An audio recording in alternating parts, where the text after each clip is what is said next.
오늘의 주요 뉴스입니다. 코로나19의 확산을 막기 위해 유치원을 제외한 전국 초중고 학교가 4월 9일부터 순차적으로 온라인 개학을 합니다. 대학 수학 능력 시험도 2주 연기해 오는 12월 3일에 치러질 예정입니다. 문재인 대통령이 최근 코로나19 해외 유입 확산과 관련해 해외 입국자의 2주 의무 격리 등 철저한 통제를 강조했습니다. 작은 구멍이 북을 무너뜨린다면서 격리 조치 위반자에 대해 단호한 법적 조치를 주문했습니다. 코로나19의 영향으로 지난달 생산과 소비가 9년 만에 최대폭으로 감소했습니다. 투자도 1월보다 줄어들었습니다. 한미 통화 스와프로 유입된 달러는 87억 달러가 낙찰돼 시중에 공급됩니다. 지난해와 비교해 올해 서울의 초미세먼지 농도는 20에서 50% 정도 낮아졌고 특보가 내려진 날은 하루도 없었습니다.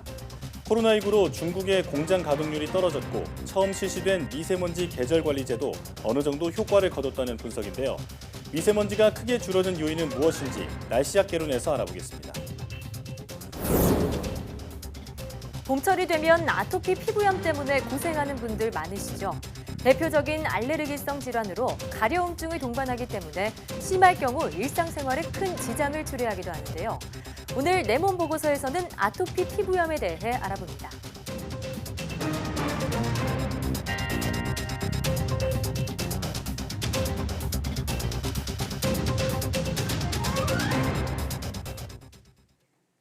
여러분 안녕하십니까? 사이언스 투데이입니다. 코로나19의 확산을 막기 위해 유치원을 제외한 전국 초중고 학교가 4월 9일부터 순차적으로 온라인 개학을 합니다. 대학 수학 능력 시험도 2주 연기해 오는 12월 3일에 보기로 했습니다. 교육부는 중앙재난안전대책본부와 협의를 거쳐 이같이 결정했다고 발표했습니다. 우선 학교 현장의 원격 수업 준비가 충분하지 않다는 우려를 고려해 교육부는 개학을 4월 6일에서 9일 이후로 사흘간 추가 연기했습니다. 이에 따라 4월 9일부터 고등학교 3학년과 중학교 3학년이 온라인 개학을 가장 먼저 시작합니다. 이어 4월 16일 고등학교 1, 2학년, 중학교 1, 2학년, 초등학교 4학년 이상 학생은 온라인 수업으로 신학기를 시작합니다. 마지막으로 4월 20일 초등학교 1학년부터 3학년까지 저학년이 온라인 개학을 합니다. 또한 학년별로는 개학 이후 이틀간 원격 수업 적응 기간으로 두고 수업 콘텐츠와 플랫폼 활용법을 체험하는 등 원격 수업 안착에 힘쓸 예정입니다. 개학이 또 늦춰지면서 대학 수학 능력 시험도 2주 연기돼 12월 3일에 치러집니다. 수능 연기는 4번째지만 학사 일정 지연에 따른 것은 이번이 처음입니다. 네, 수시와 정시 모집 일정도 2주 미뤄졌습니다. 입시 전문가들은 대입 일정 변경으로 학생부 관리가 어느 때보다 중요해졌다고 분석했습니다. 권호진 기자가 보도합니다. 코로나19가 급기야 대학 입시 일정까지 뒤흔들어 놨습니다. 4월 6일로 예정됐던 개학이 사흘 늦춰지면서 대학 수학 능력 시험도 12월 3일로 2주 연기됐습니다. 동시에 수시 학생부 작성 마감일도 8월 말에서 9월 16일로 미뤄지면서 전체 모집 일정 시간표도 변경됐습니다. 고3 수험생의 대입 준비 기간과 원활한 고교 학사 운영 여건을 조성하기 위한 부득이한 조치라고 정부는 설명했습니다. 개학 연기가 장기화하면서 1학기 중간 기말고사가 연기되고 여름방학이 단축돼 학습 부담이 커지는 점 등을 고려했습니다. 중간 기말고사가 늦어져 학생부 작성과 점검을 8월 30일까지 끝내기 어렵고 진학 상담 기간이 충분치 못한 측면도 반영됐습니다. 이에 따라 대입 전형 일정도 기존보다 수시 모집은 3일, 정시와 추가 모집은 11일 정도 기간이 줄 것으로 보입니다. 정부는 연기된 수능일 등을 반영한 대입 전형 일정 변경안을 4월 중 확정 발표할 계획입니다.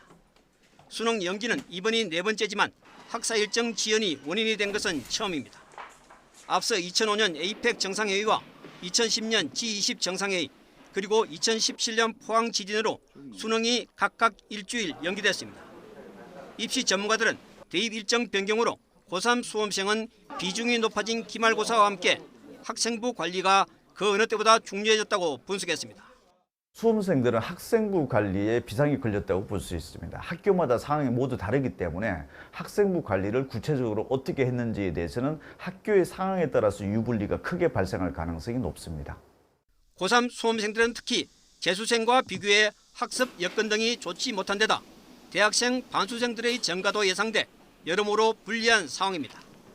따라서 수시와 정시 중 어느 쪽을 선택할지 빨리 결정하고 자기주도 학습 시간을 늘리는 등 정상적인 학습 체제로의 전환이 필요합니다. YTN 근호진입니다. 4월 5일까지로 예고됐던 전국 어린이집 휴원 기간도 유치원 휴업 연장 조치에 맞춰 추가 연장됩니다. 보건복지부는 영유아의 건강을 보호하고 코로나19의 감염을 방지하기 위해 사회적 거리 두기가 필요한 점과 밀집 생활에 따른 감염 시 지역사회 확산 우려 등을 고려해 이같이 결정했다고 밝혔습니다. 휴원 기간에 어린이집의 아동 돌봄을 위한 긴급 보육이 시행되고 있으며 휴원이 장기화함에 따라 긴급 보육 이용률이 32%까지 높아졌습니다. 어린이집의 재개원 여부는 확진자 발생 수준과 어린이집 내외의 감염 통제 가능성, 긴급 보육 이용률 등을 감안해 결정할 예정입니다. 문재인 대통령은 최근 코로나19 해외 유입 확진자가 증가하는 상황과 관련해 입국자 2주 의무 격리 등 철저한 통제를 강조했습니다. 작은 구멍이 둑을 무너뜨린다면서 격리 조치 위반자에 대해서는 단호한 법적 조치를 주문했습니다. 김도원 기자입니다. 해외 입국자 2주 의무 격리 조치 시행을 앞두고 문재인 대통령이 철저한 통제를 당부했습니다. 문 대통령은 늘어나는 해외 유입에 강력한 조치가 필요하다며 의무 격리 위반자에 대해선 단호한 법적 조치를 언급했습니다. 작은 구멍 하나가 뚝을 무너뜨리는 법입니다. 국민 모두가 불편을 감수하며 공동체의 안전을 위해 노력하고 있는 이때 한 개인이 모두의 노력을 허사로 만드는 일은 없어야 합니다. 실제로 최근 코로나19 확진자 가운데 3분의 1 정도는 해외 유입 사례입니다. 의심 증상이 나타난 상태에서 제주 여행을 다녀온 강남 무녀, 격리 수칙을 어긴 영국인 등 위반 사례도 속출하고 있어 강력한 조치를 강조한 것으로 해석됩니다. 격리 규정을 어긴 해외 입국자는 1년 이하의 징역 또는 1,000만 원 이하의 벌금으로 처벌받을 수 있으며 외국인은 강제 추방될 수도 있습니다. 문 대통령은 또 사망자를 줄이고 다중시설 집단 감염을 막는 데 역량을 집중해달라고 주문했습니다. 집단 감염이 발생할 때마다 국민 고통이 커지고 경제도 더 무너지게 된다고 지적했습니다. 개학 추가 연기에 대해선 아이들을 지키고 지역 감염 확산을 막기 위해 어쩔 수 없다고 양해를 구했습니다. 전문가들과 학부모를 포함한 대다수 국민들의 의사를 반영한 결정입니다. 불편을 겪는 가정이 많으실 텐데 깊은 이해를 바랍니다. 문 대통령은 긴급 재난지원금 재원 마련을 위해 모든 부처가 뼈를 깎는 지출 구조 조정에 나설 것을 지시했습니다. 이와 함께 코로나19와의 싸움에서 승패를 가르는 무기는 국제협력과 연대라며 세계적으로 인정받는 우리 방역 시스템을 국제사회와 공유해 공동 대응에 기여하자고 덧붙였습니다. YTN 김도원입니다. 고강도의 사회적 거리 두기가 이번 주 일요일 종료됩니다. 일상생활을 유지하면서도 지속 가능한 생활 방역 체계로 전환하기 위해 정부는 이번 주 사회적 합의 기구를 구성하고 첫 회의를 열기로 했습니다. 한영규 기자입니다. 코로나19의 지역사회 전파 차단을 위해 시작한 2주간의 강화된 사회적 거리 두기가 이제 한 주 남았습니다. 정부는 마지막까지 이번 조치에 전력을 다한다는 방침과 함께 장기화할 것에 대비해 생활 방역 체계로의 전환도 준비하고 있습니다. 이를 위해 이번 주 안에 정부 부처와 방역 전문가, 노사, 시민사회 대표가 참여하는 사회적 합의 기구를 구성하기로 했습니다. 주중 첫 회의도 열어 생활 방역 체계로의 전환 방법과 전략을 논의하고 자발적 실천을 유도할 수 있는 제도적, 재정적 지원 방안도 마련한다는 계획입니다. 국민들이 일상생활에서 궁금해하는 방역 관리에 대한 질문을 반영하여 세부 지침을 만들고 있으며 어르신, 만성질환자 등 고위험군에 대한 수칙도 포함하도록 하겠습니다. 다음 달 1일부터 전 세계 모든 입국자에 대해 2주간 자가격리가 의무화됨에 따른 준비도 본격화하고 있습니다. 일정한 주거지가 없는 단기 체류 외국인은 시설 격리를 하게 되는데 1,500명 정도가 머물 수 있는 시설을 확보하기로 했습니다. 입국자 정보는 지방자치단체에 전달되고 전담 공무원이 지정돼 관리됩니다. 위치 정보를 이용한 추적 관리와 주민신고제도 운영됩니다. 하루 입국자가 7천여 명이고 14일간 자가격리를 하기 때문에 격리 대상자는 큰 폭으로 늘어날 것으로 보입니다. 자가격리를 어길 경우 1년 이하 징역이나 1,000만 원 이하 벌금에 처해질 수 있고 외국인은 강제 추방이나 입국 금지 등의 조치가 취해질 수 있습니다. YTN 한윤규입니다. 코로나19의 영향으로 지난달 생산과 소비가 9년 만에 최대폭으로 감소했습니다. 설비 투자도 줄어 실물 경제 지표인 생산과 소비, 투자가 모두 얼어붙었습니다. 통계청은 지난달 전 산업 생산이 전월 대비 3.5% 줄어 구제역 파동이 있던 2011년 이후 가장 큰 폭으로 감소했다고 밝혔습니다. 자동차 생산이 부품 수급에 어려움을 겪으면서 27.8%나 급감했습니다. 소비 동향을 보여주는 소매 판매액도 전월 대비 6% 감소해 9년 만에 가장 큰 폭으로 줄어들었습니다. 설비 투자는 전월보다 4.8% 감소했고 건설업체가 실제로 시공한 실적을 금액으로 보여주는 건설기성도 3.4% 줄었습니다. 현재 경기를 나타내는 경기동행지수 순환변동치는 전월보다 0.7포인트 하락해 11년 1개월 만에 하락폭이 가장 컸습니다. 향후 경기를 예측하는 지표인 선행지수 순환변동치는 보합세를 보였습니다. 한국은행이 한미 통화스와프 자금에 대한 첫 번째 외화 대출 경쟁 입찰 결과 모두 87억 2천만 달러 응찰이 이루어져 응찰액 전액이 낙찰됐다고 밝혔습니다. 이에 따라 87억 2천만 달러가 시중에 공급됩니다. 한국은행은 만기 84일물 100억 달러와 만기 7일물 20억 달러 통화스와프 자금을 놓고 한은금융망 전자 입찰 시스템을 통해 국내 시중은행 등을 대상으로 입찰했습니다. 100억 달러 입찰에는 16개 은행이 모두 79억 2천만 달러 규모로 응찰해 평균 연 0.9%대 금리로 낙찰됐습니다. 20억 달러 입찰에는 4개 은행이 모두 8억 달러 규모로 응찰해 평균 연 0.5%대 금리로 낙찰이 이루어졌습니다. 한은은 앞으로도 외화자금 사정 등을 고려해 추가 입찰을 실시할 계획입니다.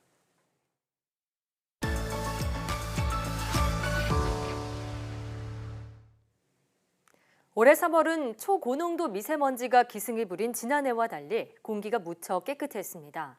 서울은 나쁨 수준이 단 사흘에 불과했고 특보가 내려진 날은 하루도 없었습니다. 봄 공기가 1년 만에 확 달라진 이유가 뭘까요? 먼저 정혜윤 기자의 리포트부터 보시겠습니다. 역대 최악의 초미세먼지 공습이 이어진 지난해 3월. 평소 9배에서 13배까지 치솟은 초미세먼지에 시민들은 꽃피는 봄을 제대로 즐길 수 없었습니다. 재난 수준의 스모그 공습에 서울 초미세먼지 농도는 관측 이래 역대 최고를 기록했습니다. 특히 서울 등 수도권은 무려 일주일 동안 미세먼지 비상 저감 조치가 이어졌습니다. 하지만 올해 3월 공기는 지난해와 달라졌습니다. 서울의 초미세먼지 농도가 나쁨까지 오른 날은 단 3일에 불과했고 미세먼지 특보는 하루도 발령되지 않았습니다. 전문가들은 1년 만에 미세먼지 상황이 크게 호전된 데 코로나 사태의 영향이 가장 큰 것으로 분석했습니다. 코로나로 중국 공장이 멈추면서 중국발 스모그의 절대량이 크게 줄었기 때문입니다. 여기에 기압계가 지난해와 다른 형태를 보인 것도 역할을 했습니다. 바람이 거의 불지 않는 무풍 상태가 지속하며 고농도 미세먼지가 악화한 지난해와 달리 올해는 이례적으로 강한 동풍과 잦은 날씨 변화가 깨끗한 공기를 선물했다는 겁니다. 지난 겨울부터 올해 봄까지 유난히 동풍 계열의 바람이 많이 불고 있습니다. 또 기압계 변화가 무척 빠릅니다. 정체로 인해 악화되는 경우가 많지 않은 거죠.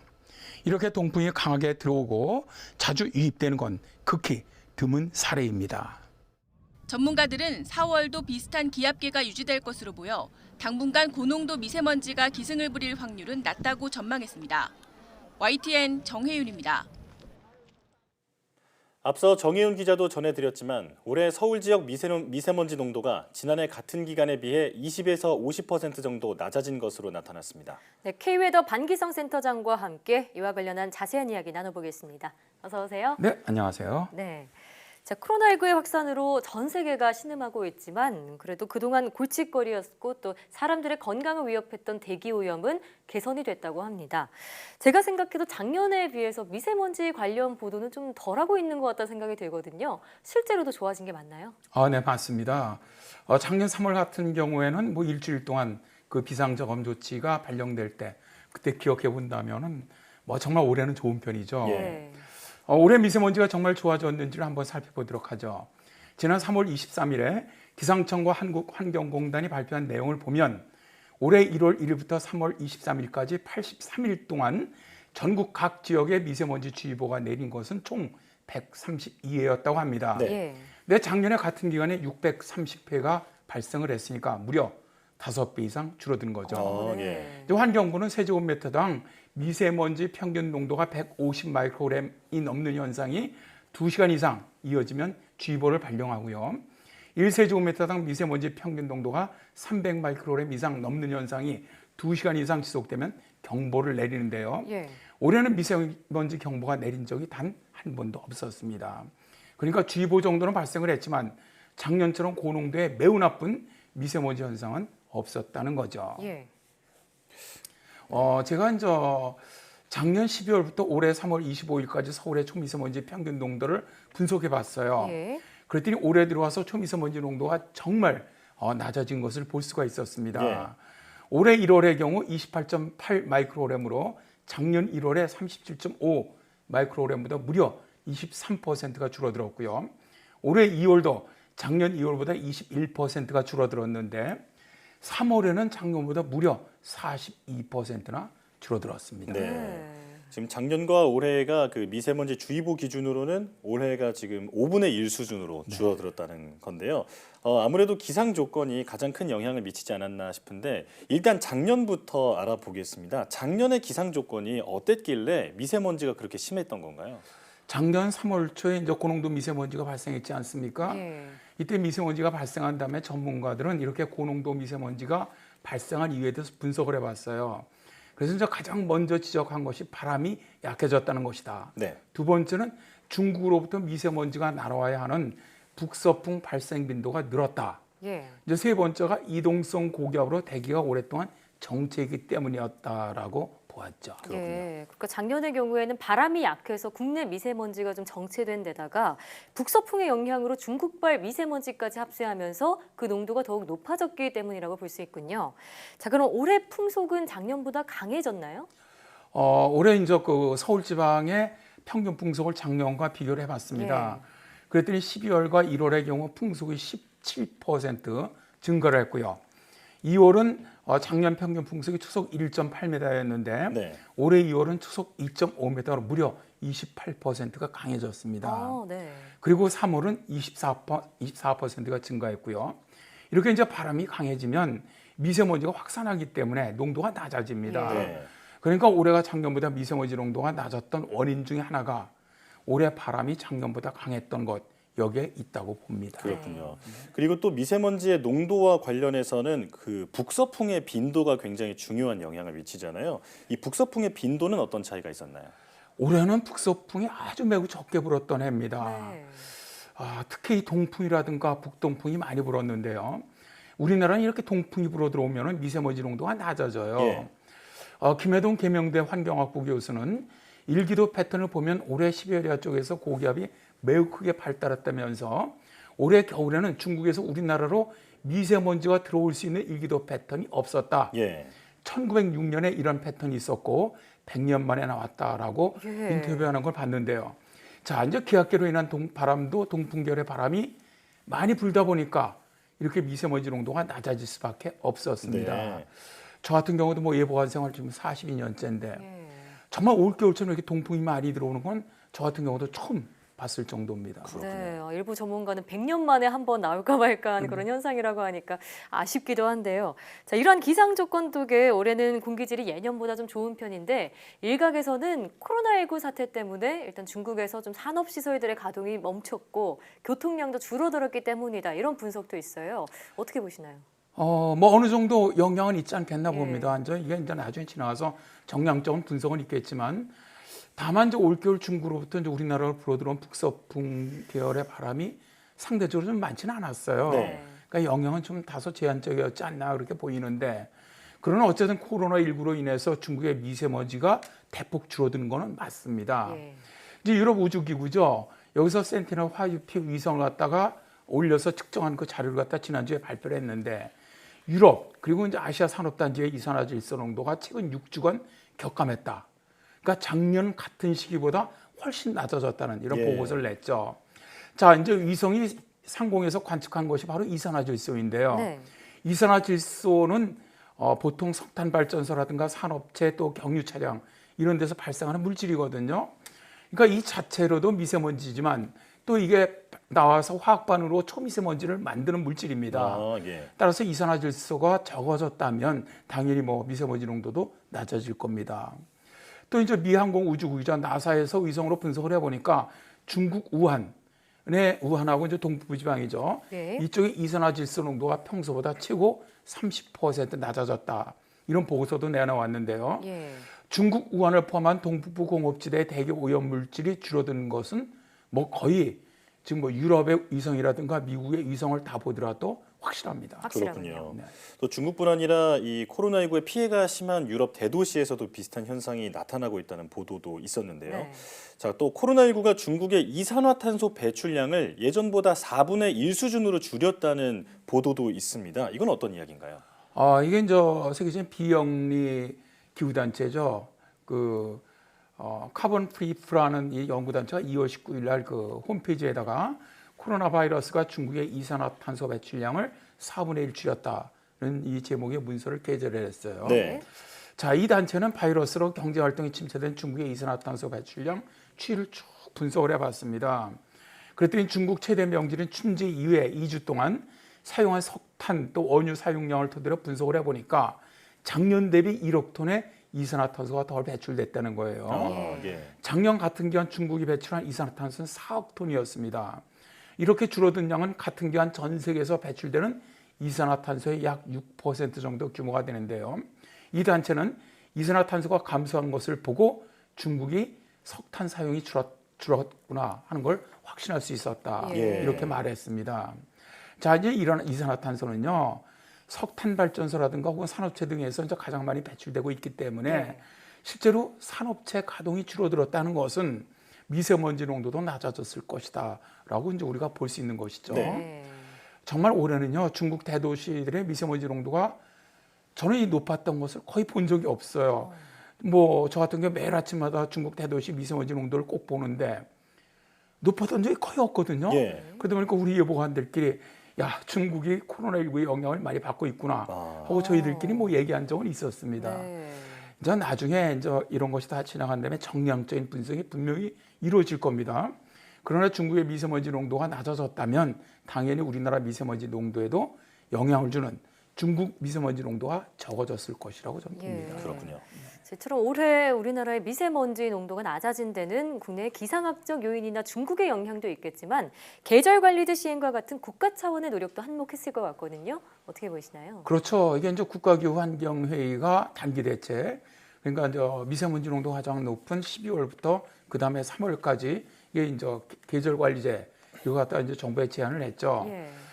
실제 이제 국가기후환경회의가 제안한 내용 전부가 뭐 전부 다 실행되지는 않았지만 일단 정부가 엄청난 노력을 한 것은 전 분명하다고 봅니다. 네. 정부가 역점을 두어서 시행한 내용을 보면 첫째, 발전 부문이 있는데 국가기후환경회의가 제안했던 석탄 발전소 가동을 거의 중지를 했고요.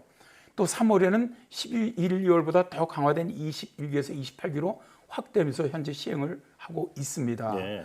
둘째는 이제 산업 부문의 미세먼지를 줄이기 위해서 대형 사업장의 자발적인 감축을 독려하고 사업장 불법 배출 감시를 굉장히 강화를 했고요. 네. 네. 세 번째가 수송 부분 자동차 분야 감축은 코로나19 상황을 고려해서 조금 탄력적으로 추진을 했습니다. 예. 다만 항만 해운 분야 감축은 확대해서 시행을 하고 있고요. 네 번째 농업 부분은 영농을 준비하는 3월의 소각 원인 물질이 되는 영농 폐기물 어떻게 보면 이 집중 수거, 예. 또 영농 부산물 처리 작업 지원, 또 합동 점검단 운영 등을 통해서 농촌 지역 불법 소각을 방지를 하고 있습니다. 사실 코로나19로 인해서 굉장히 어떻게 보면 정책적으로 시행하기 어려운 실정이라고 저는 보는데 네. 그럼에도 불구하고 미세먼지를 줄이기 위한 정부의 노력에도 좀 박수를 쳐줘야 되지 않느냐 그렇게 봅니다. 네.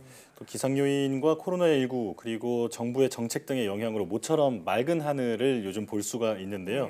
코로나19가 지나가도 이런 미세먼지 관련 정책이 잘 자리를 잡아서 앞으로도 계속 맑은 공기를 마실 수 있었으면 좋겠습니다. 오늘 말씀 잘 들었습니다. 네, 고맙습니다. 고맙습니다.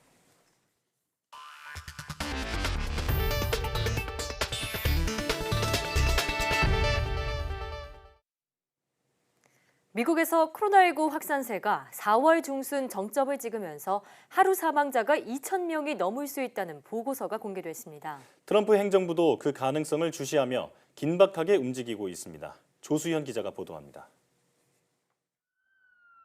오는 4월 15일 하루에만 미국 내 코로나19 사망자가 2,200여 명 발생할 수 있다. 미 워싱턴대 연구진이 공개한 보고서의 핵심 부분입니다. 연구진은 4월 중순이 코로나19 확산의 정점이 될 것이라며 이런 전망을 내놓았습니다. 이에 대해 미국 정부는 같은 수치의 결론을 내린 보고서라고 공개적으로 언급했습니다. 미국 당국의 통계 모델에 접근할 수는 없지만 판단의 근거가 된 수치를 짐작해 볼 수 있는 대목입니다. We have great concerns when you look at the model.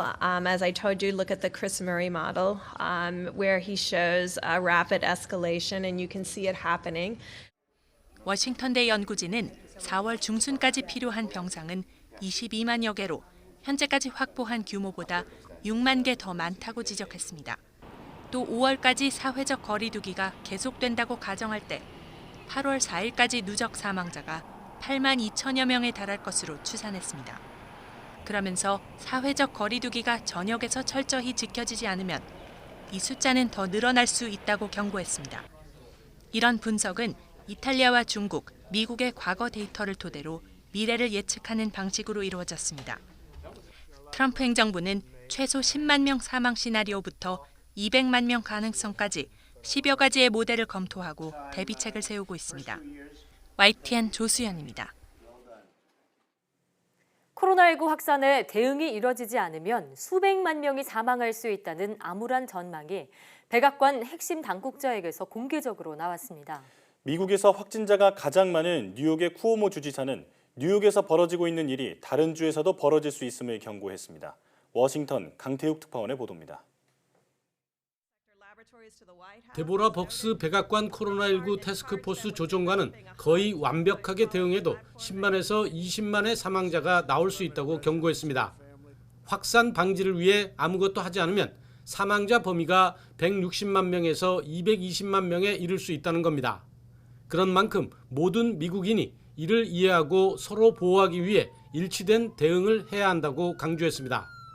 뉴욕 주지사도 유사한 맥락을 경고했습니다. 코로나19의 급속한 확산이 뉴욕만의 문제는 아니라는 겁니다.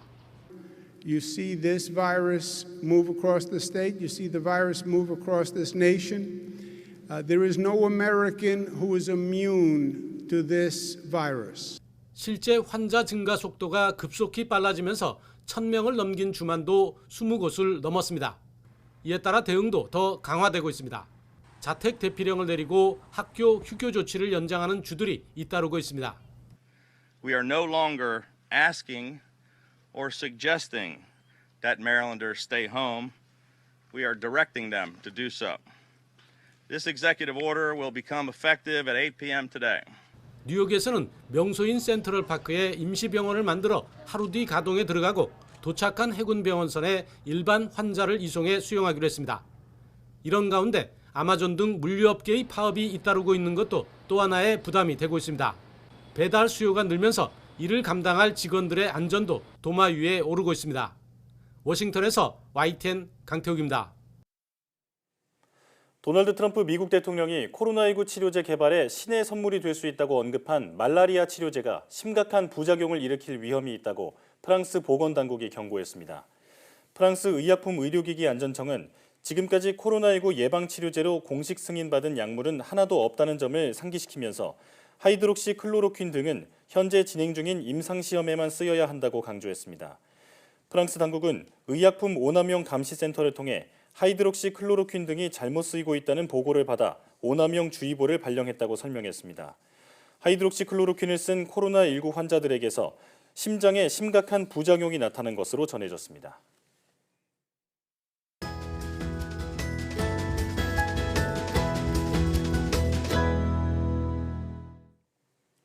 아토피 피부염으로 고생하는 분들 많으시죠?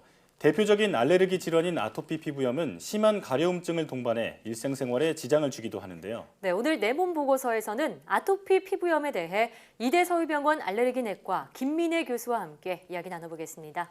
교수님 어서 오세요. 안녕하세요. 네, 반갑습니다. 날이 점점 따뜻해지면서 이제 봄이 왔음을 실감하고 있습니다. 그런데 이 봄이 달갑지만은 않은 분들이 있다고 해요. 아토피 피부염 환자분들이 그렇다고요? 네. 아토피 피부염은 환자분의 알레르기 원인이나 증상에 따라서 악화되는 계절이 달라지기도 하는데요. 예. 주로 봄철에 악화되는 환자의 경우에는 봄철 꽃가루 알레르기를 가지고 계신 경우가 많습니다. 네. 그래서 이런 꽃가루에 노출될 경우 증상이 심해질 수 있고요. 봄철에 알레르기 비염이 심해지는 환자분과 같은 기전이라고 할 수 있습니다. 네. 이러한 봄철 꽃가루는 주로 수목화분, 즉 나무에서 발생한 꽃가루가 대부분입니다. 예. 이 외에도 봄에 악화되는 미세먼지나 황사 같은 오염물질, 피부 감염 같은 것도 아토피 피부염이 악화되는 것에 일조할 수 있습니다. 예. 그 밖에도 스트레스를 받거나 새로운 옷이나 새집 증후군과 같이 피부를 자극할 수 있는 물질들도 아토피 피부염을 악화시킬 수 있으니 다양한 악화 원인을 염두에 두고 생활하셔야 합니다. 네, 정말 다양한 원인이 있는 것 같은데 제가 이 아토피라는 말을 사전에서 찾아보니까 그 그리스 어원이 있는데 뜻을 알 수 없는 말이라고 하더라고요. 네, 그만큼 원인을 알기 어려운 질병이 바로 아토피 피부염인 것 같은데, 자, 아토피 피부염은 그렇다면 의학적으로는 어떤 원인으로 발생한다고 보고 있는 건가요? 네, 아토피 피부염은 아주 복잡한 발병 원인을 갖고 있습니다.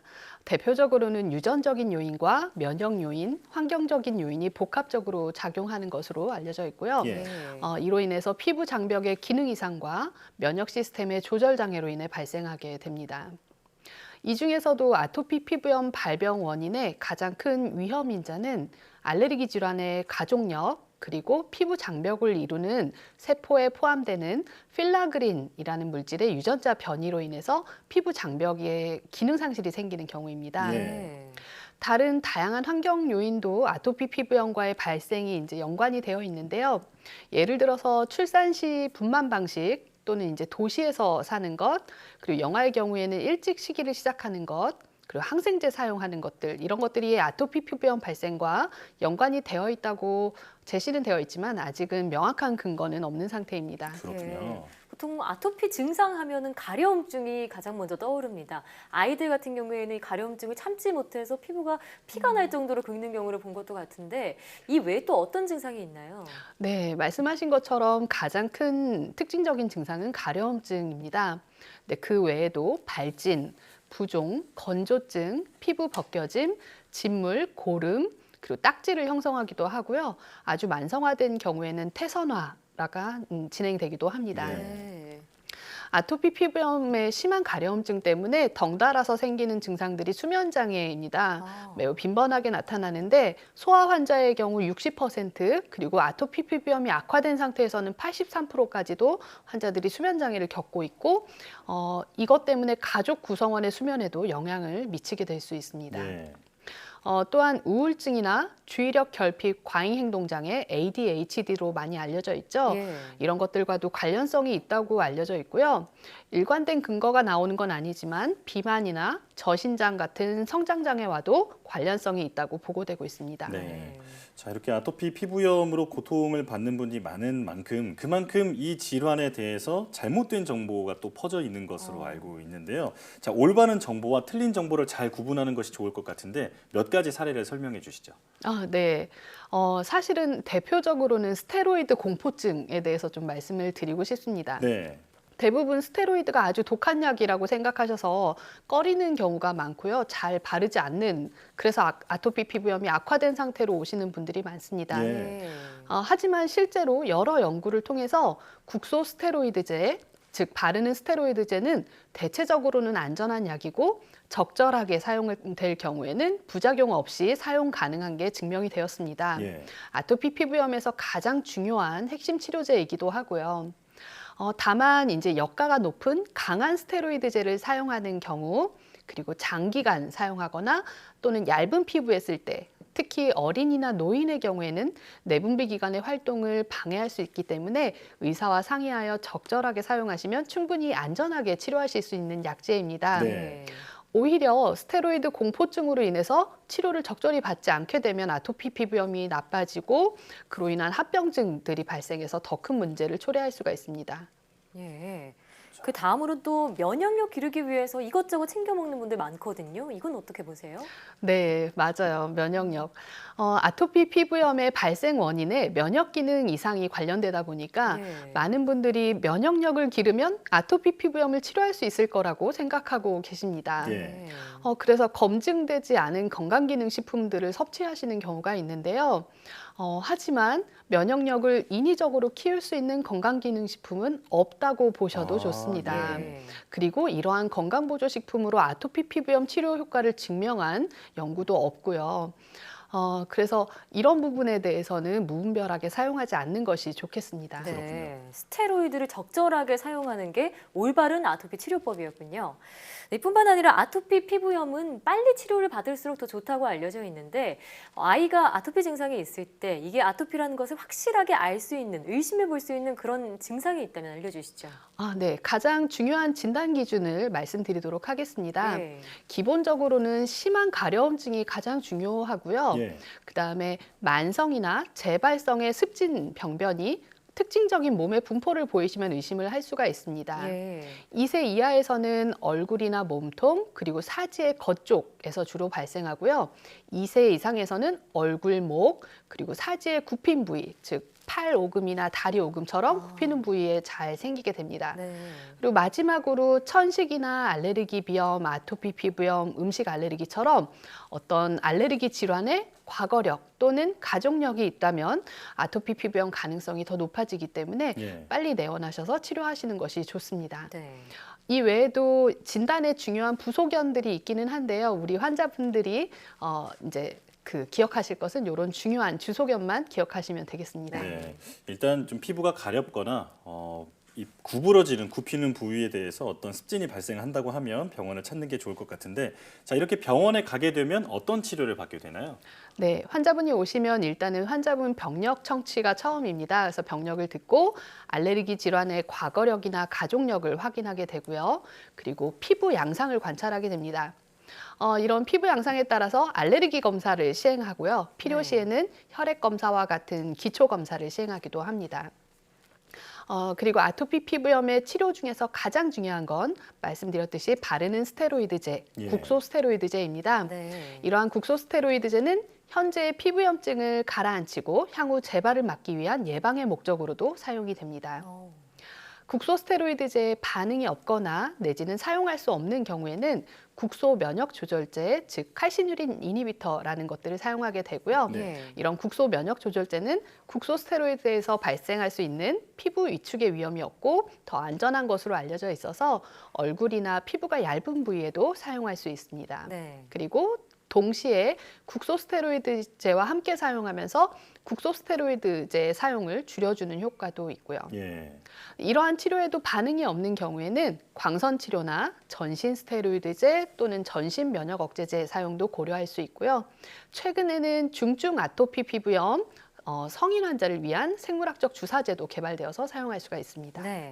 자, 마지막으로 아토피 환자들이 알아두면 좋은 생활 습관이나 아토피 예방법 있다면 알려주시죠. 네, 아토피 피부염 치료에 있어서 약물 치료보다도 더 중요한 것이 바로 생활 속의 보습제입니다. 아토피 피부염 환자들의 피부는 피부 장벽에 기능 이상이나 결손이 있어서 다른 사람들에 비해서 훨씬 건조한 것이 특징입니다. 이에 건조증이나 수분 손실에 대항을 하고요. 그리고 외부로부터의 알레르기 물질을 침입하는 것을 막아줘서 아토피 피부염을 예방하는 효과도 있고요. 아토피 피부염 증상도 좋아지게 하는 효과가 있어서 보습제를 자주 듬뿍 발라주시는 것이 매우 중요합니다. 가급적 첨가제나 향이 없는 것들을 쓰시는 것이 좋고요. 어떤 보습제가 좋냐고 물어보시는 분들도 많은데요. 네. 사실은 어떤 것이든 큰 차이가 없으니까 부담 없는 비용으로 구매하셔서 자주 듬뿍 발라주시는 것이 가장 좋겠습니다. 네. 그리고 목욕 후에 수분이 증발하기 전에 바로 발라주시는 것이 중요하고요. 예전에는 피부가 건조해진다고 해서 아토피 피부염 환자들이 목욕을 꺼리기도 했었는데요. 최근에는 하루에 한 번 샤워는 권장하고 있고 다만 5분에서 10분 정도로 짧게 하시고요. 너무 뜨겁지 않은 물로 하시는 것이 좋겠습니다. 이때 사용하는 바디 클렌저도 될 수 있는 한 중성이나 약산성 그리고 향이나 첨가물이 없는 제품으로 쓰는 것이 좋겠고요. 아토피 질환을 유발시키거나 악화시키는 항원이나 자극 그리고 스트레스 같은 사회 환경적인 요인을 피하는 것도 도움이 되겠습니다. 네. 오늘 말씀을 들어보니까 원인은 명확하지 않지만 대체적으로 우리 면역력에 혼란을 주는 그런 습관들이 영향을 주는 것 같다는 얘기가 생각이 들었거든요. 운동도 꾸준히 하고 몸에 맞는 맛있는 음식도 잘 먹어야겠습니다. 오늘 말씀 잘 들었습니다. 고맙습니다. 감사합니다.